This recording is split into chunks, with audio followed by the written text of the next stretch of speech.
si vous n'êtes pas passionné, dès le départ, il faut changer de filière. En matière d'éducation, les Asiatiques nous ont devancé à des années-lumière. Dès le bas âge,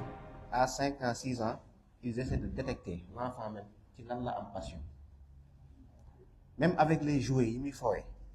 dañ ci xam ci lan la am passion. On les met en groupe. Parfois, di nga am kenn ku détaché wu toog fële ci loxo moom kese yow foofu kaayam di foofu. Ce sont des enfants casaniers. ñoom li ci njëkk a jàngee mooy kii su màggee il va être un gestionnaire, un comptable. Mun na nekk entre 4 murs pendant toute une journée.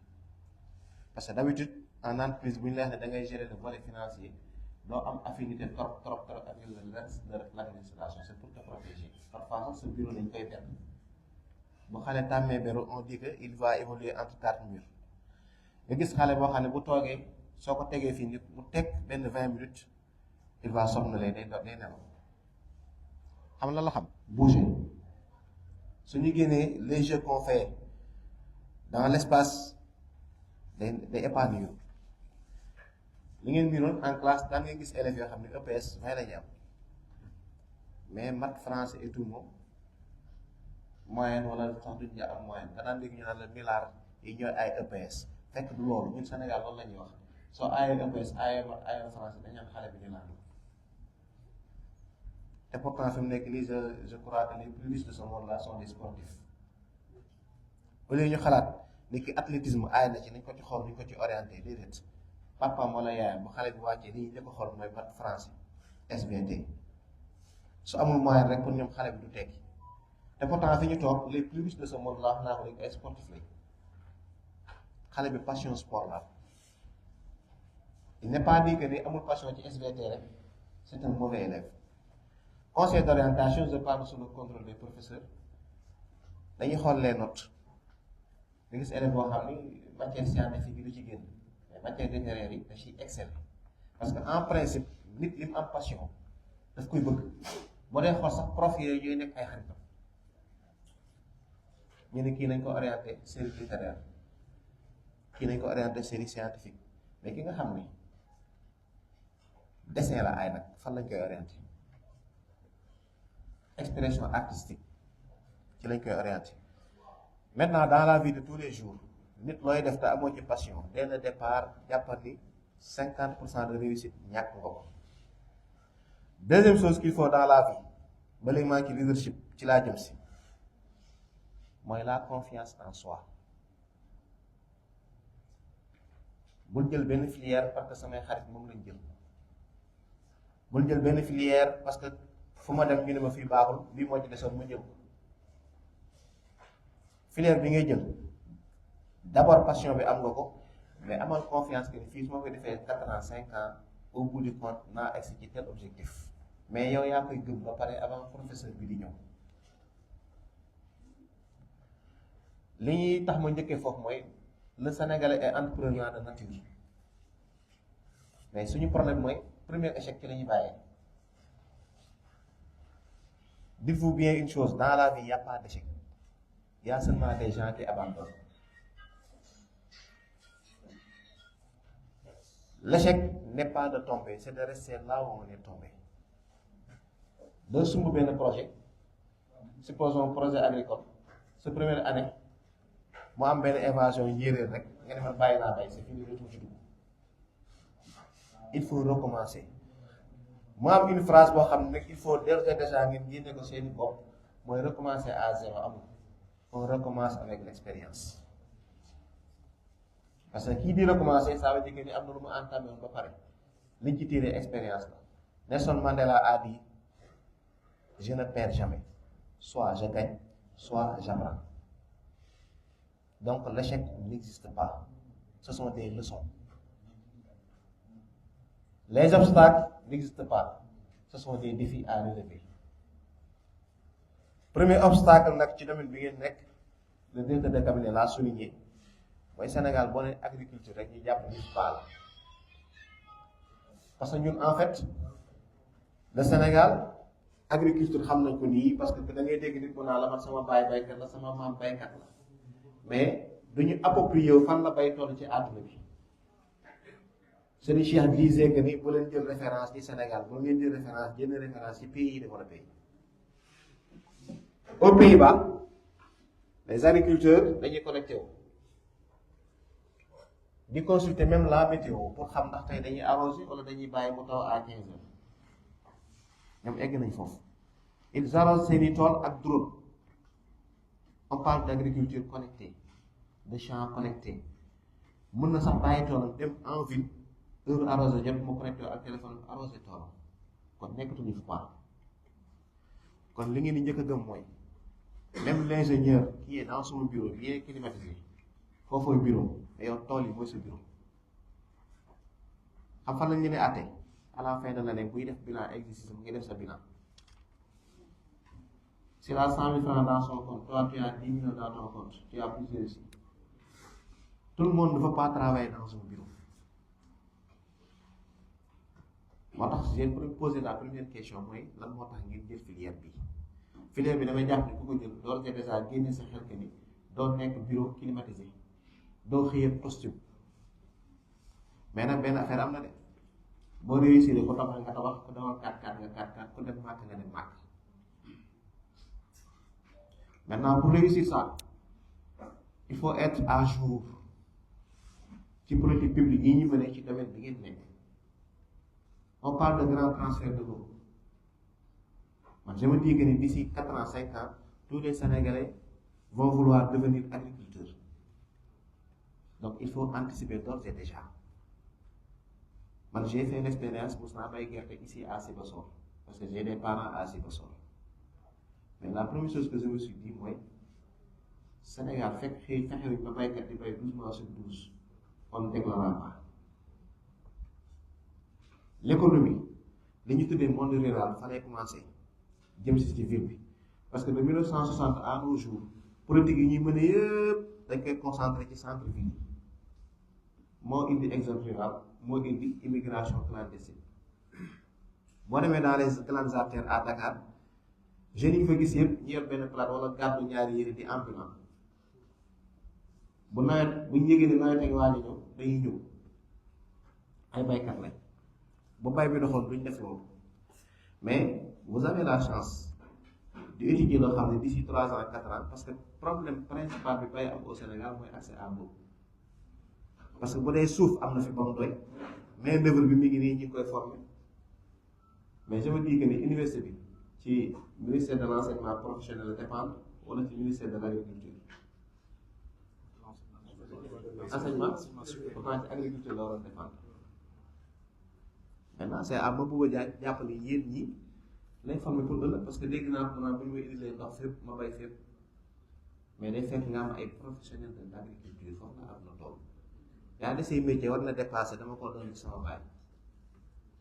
il leer mënta produire ay tool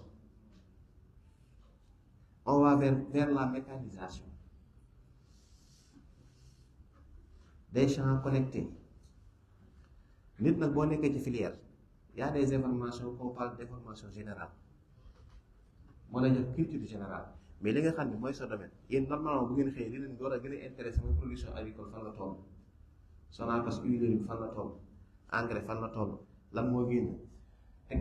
des questions phytosanitaires fan la toll loolu mooy war a nekk seen centre d'intérêt pour pouvoir exceller te jàng dépassé na prof bi lii dama jox ci lii laa yem. Le monde bouge ba ci même les aléas du climat daf leen war a intéressé maanaam domaine bi nga nekk dëgg la baax na mais il faut être transversal parce que àdduna day dox quitte à ce que fu ngeen gisati documentaire qui parle de l'agriculture même si c'est pas au Sénégal il faut vous intéresser sinon da ngay dépasser bi ci des nag mooy qu'est-ce qu'il faut à une personne pour être un leader. Man nag ay baykat yi bëgg a nekk leader moom neex na qu'est-ce qu'il faut à une personne pour être un leader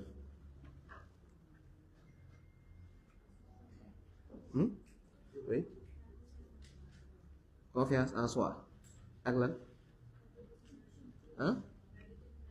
détermination d'accord ak la capacité à tirer l'équipe.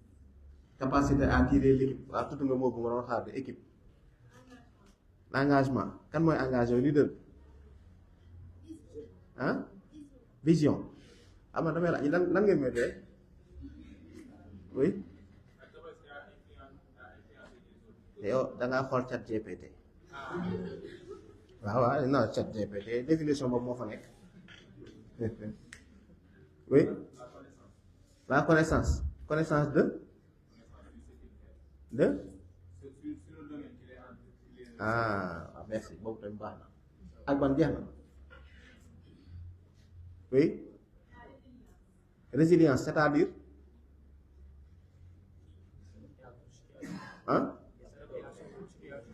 s'adapter à toute situation s'adapter se fondre dans la masse wala se fondre dans la masse wala jàpp te bàyyi mooy résilience d'accord ak ban par la capacité de travailler en équipe. yow moom yaa ngi wax équipe sànq ba tey xam nga suñu waxee leader c'est quelqu'un koo xam ni day diriger dara wala muy diriger ay nit parce que si tu es seul on ne parle pas de leader chef d'équipe lay doon wala mu nekk responsable d'une organisation thème bi am na fa mu baax parce que mën nga xëy génn fii hérité de 5 hectares à 6 hectares war ko bay tu ne seras pas seul nan ngay def pour tirer le meilleur de tes hommes wala de tes collaborateurs y a une différence nag entre un leader et un dirigeant quelqu'un qui dirige il donne des ordres il s'enferme dans son bureau le soir il vient faire l'évaluation mais un leader li mag ñi di wax naan bu santaanee dara danaan fekk leen ma ci il mène la danse un leader il est avec la masse il est dans la masse terewul moom mooy diriger l'équipe maanaam il donne l'exemple c'est ça l'étoffe d'un leader il y a certains mots yu ñu fi wax yu bare bare yoo xam ni peut-être synthèse bi laay def moo tax ma ne sànq lan ngeen may doyee nit dina am loo xam daf koy xam mais day soxla ñu wax ko biir oui le management en général yow muy leader jiite organisation wala nga jiite projet li nga war a njëkk identifier mooy seen objectif lan la li mu dugg nii lan moo tax mu dugg ci ak fan laa ko ba yóbbu bi ci des mooy nga dressé un timing bañ a erreur rek di dem moo tax sànq ma ne boo duggee fii mbayu Sénégal fi mu toll actuellement nii bul ci concentré mais parce que yow bi ngay nekk baykat mooy d'ici 2 ans 3 ans boo paree sa formation ba génn ban bay nga fi fekk loolu nag ñoom DC ñoom ñoo ciy liggéey mooy bul bàyyi ba génn école naan liñ ma jàngaloon ci kay lii la boo gisee même dans les grandes universités là nit di am bac plus 4 bac plus 5 bu génnee il faut def stage 1 an wala 2 ans doo ko opérationnel parce que dafa figé wu ci li ñu ko doon jox en cours magistral un étudiant en comptabilité soo yemee ci li ñu koy jox rek débuté crédité Cisco waa jaar na ni mu bind ko soo génnee bu defee stage nga xam lu sari di jëriñ du yëg ni comptabilité yoratuñ ay kayit ci machine la ñuy liggéey ci ay logiciel la ñuy liggéey s'il ne s'intéresse pas à l'informatique xam lu ñuy taalee machine il ne sera pas opérationnel moo tax sànq ma ne boo nekkee ci benn domaine il faut être transversal parce que day évoluer monde bi moo toll foofu te mun nga génn fii am accès au sol 5-6 hectares am un partenaire bu jógee de l'extérieur ñëw bu ñëwee li muy indaale bu fekkee nekkoo en face ak moom bu ngeen àndee 1 mois danaan yoo xamoo dara dala fi bàyyi dem yoonam parce que pour nga productif il faut être au diapason donc il faut se fixer des objectifs clairs utal ko timing bu clair bi ci des nag il faut s'armer pour atteindre ces objectifs là d'abord am na ko wax léegi détermination xam lu lay jël dañoo nekk dans un pays boo xam ni loo fi yëkkati dina am ko taxaw ni la lu sotti loo fi yëkkati di nga gis ko xam danaan la lu tax nga jël yoon bi sa morom yi jël nañu yoon tel si tu n'es pas déterminé mooy ñi nga gis nit mu def 10 ans ci biir 10 ans fréquenté na fi 5 filières bokkul ndax lu mu yëkkati bu ñu ne baaxul ba bàyyi ko jël leneen en fait day dem ba d'ici 4 ans 5 ans ça sera quelqu'un boo xam ne il sait tout de quelque chose loolu yëkkati am na lu mu ci xam mais xamul lépp te y a une chose il faut se spécialiser heureusement yéen bi ngeen ko defee détermination bi nag moo lay permettre nga mën a atteindre ses objectifs te surtout da ngeen jël domaine boo xam ne parfois aléas yi daf ciy dugg mën nga defar sa tool defar sa engrais def sa jiw def sa yëpp di ko toog même bu dee da ngay arrosé nga xëy inondation am di tool dafa am yoo xam ne day aléatoire si tu n'es pas déterminé tu vas abandonner xam naa ci dara parce que à Dakar xale yu bare dugg na ci poulailler xëy épidémie dugg ci poulailler bi ginaar yi ñu jaay ko xam bari te pourtant moo nekkoon seen yoon parce que outils yi ñu am yëpp pour mën a liggéey mu seen disposition am nañ espace bi dinañ am sax xaalis bi mën naa jëlaatee poussin yi mën a désinfecter et tout mais échec bi ñu am parce que xaalis bi lañ teg bët. Deuxième chose il faut être patient am na ko fi wax léegi résilience dans un nouveau projet lan la lay permettre mooy tu ne seras pas pressé le commun des Sénégalais bu ñu entamer un nouveau projet pour ñoom d'ici 3 mois 4 mois compte bi dafa war a bari xaalis dañu bàyyi projet bi mu màgg je vais faire du coq à l'âne dañoo manqué discipline financière rigueur budgétaire ñun dañ ko manqué te nag fi mu ëppee mooy borom kon yi discipline financière doo investir ci benn projet muy màgg ndànk-ndànk déjà projet bi li muy produire dafa war a delluwaat ci projet bi ba projet bi am pérennité am viabilité attan boppam nga soog a dugg ci yenn yi bañ a def ni maa ngi am sama tool maa ngi bay samay légumes rek téye naa benn 100 000 dégg ñu la am na natt bu am ci koñ bi natt 40 000 la da nga ne xaaral ma bokk te yëgoo ne 100 000 yow 10 000 nga ci moom 90 000 ci tool bi la war a delluwaat ndax dafa am ay frais yoo xam ni au fur et à mesure ngay def dafa koy def loolu mooy rigueur ak discipline financière nga mën a xàmmee li nga xam ne entreprise moo ko moom ak yow li nga moomal sa bopp même sa marge bénéficiaire moom moo lépp dafa am lu ñuy tuddee réserve légale investir naa 100 000 jaay naa am 120 000 francs 20 000 francs yi mooy sama marge mais attends war nga denc 10 000 yeneen 10 000 yi mu constituer li ñuy tuddee sa salaire yow mi nga xam ne yaa investir ak say efforts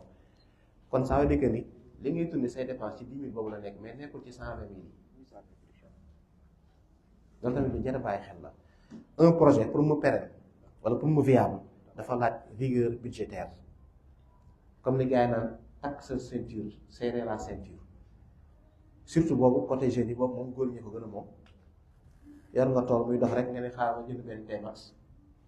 wala iPhone 17 bi génn na wala yu mel noonu ak loo mën a jënd bu la neexee épargne ci li ngay liggéey mais nag fekk mu àttan c'est très important parce que Sénégalais ba dañuy entreprendre 1 an 2 ans nga naan pourtant liggéey bi ngi doon dox mais xoolal ci lan la dugal xaalisam bu fekkente ne xaalis bi day génn yóbbuwoo ko banque day jox ko fenn mais sa poche boo ko dugal looloo mu jënd ko di nga dem ba déwén jiwu day jot doo mën a jënd jiwu moo dal suñu baykat moo tax chaque année ñu xuloo état bi mais sa jiwu déwén ci sa bayu ren la war a jóge ci ko xam mbay sa jiwu déwén ci sa bayu ren la war a génn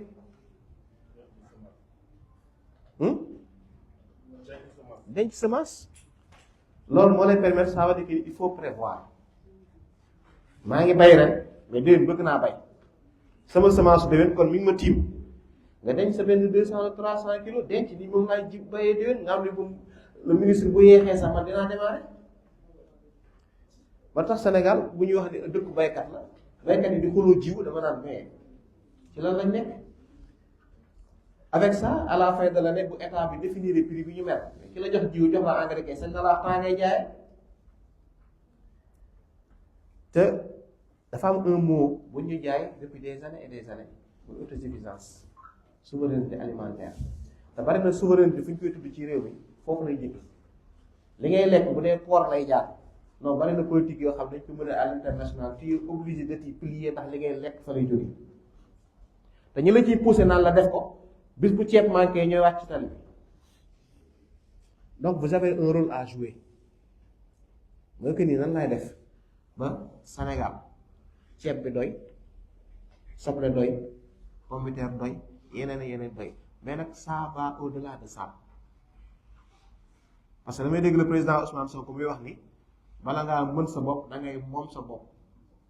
te moom sa bopp Sénégal foofu lay njëkkee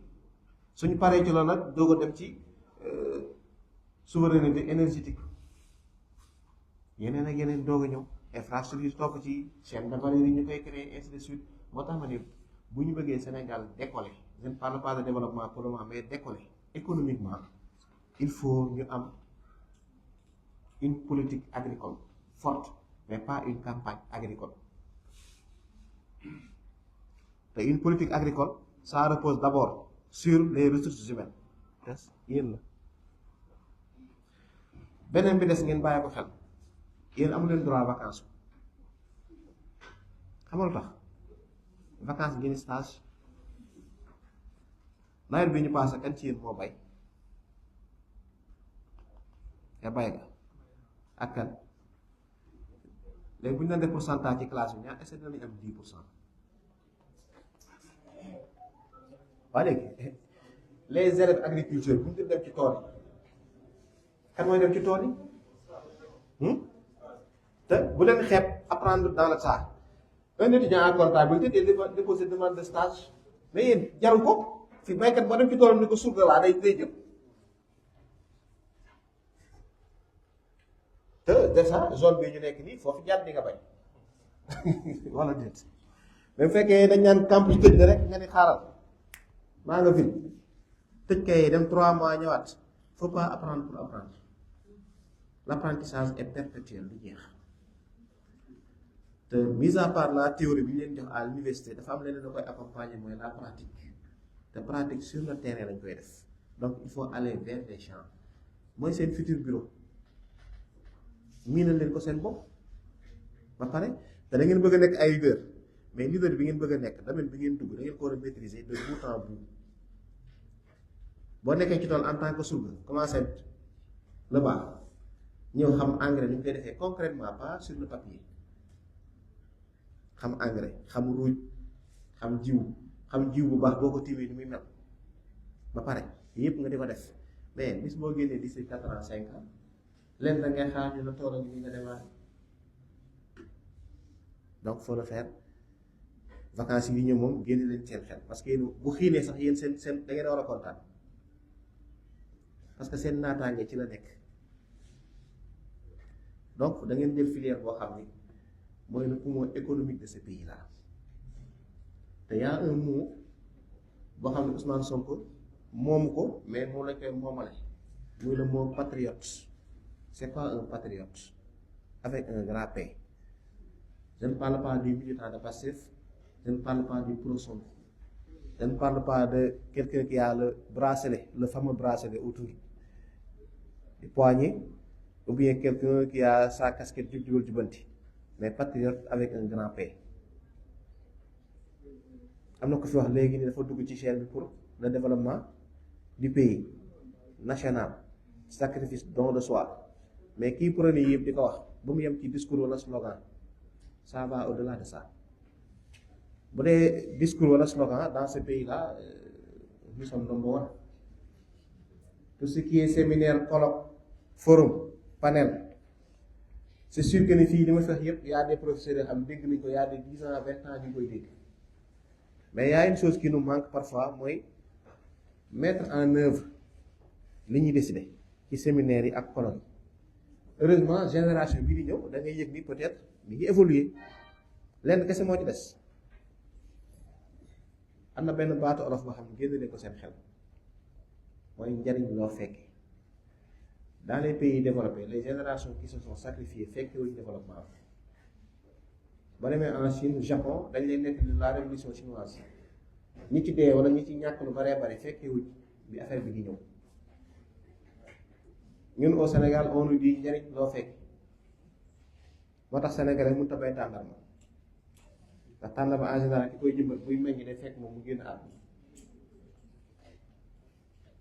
dina am sacrifice boo xam ne yaa ngi koy def léegi mais c'est dans 10 ans 15 ans voire même plus lay feeñ ci économie Sénégal parce que dafa am économie microéconomie am macroéconomie man j'ai mal quand on me dit que ni l'Afrique ne représente que 2% du commerce mondial.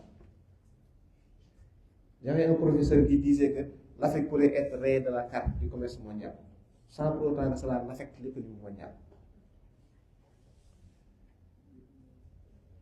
J'ai appris ça il y a plus de 10 ans, mais quand je révise encore, ce sont les mêmes chiffres.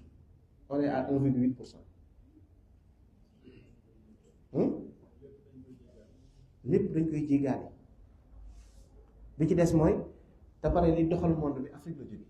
mooy les matières premières nous on ne transforme pas. Industrialisation zéro Sénégal mënuñoo defar puso cure-dent wóor ma cure-dent mën nañ ko def cure-dent puso maa ngi élémentaire au Sénégal dañuy inaugurer usine bi defar daal bi ma gën a bañ nag mooy usine de montage de véhicule dañuy dajale pièce wàccee ko port nga fay ci lu cher boole ñaari serré bi si naan montage de véhicule jarul feete te chaîne de valeur chaque jour dañ koy tudd di ko wax mais chaîne de valeur ci bay bi lay commencé tout à l'heure monsieur le directeur wax na ko boo gisee secteur bu mën a employer des milliers et des centaines de milliers de personnes c'est l'agriculture bi mu koy wax tool yi taxul c'est la chaîne de valeur fii loo fi lekk ci tool la jóge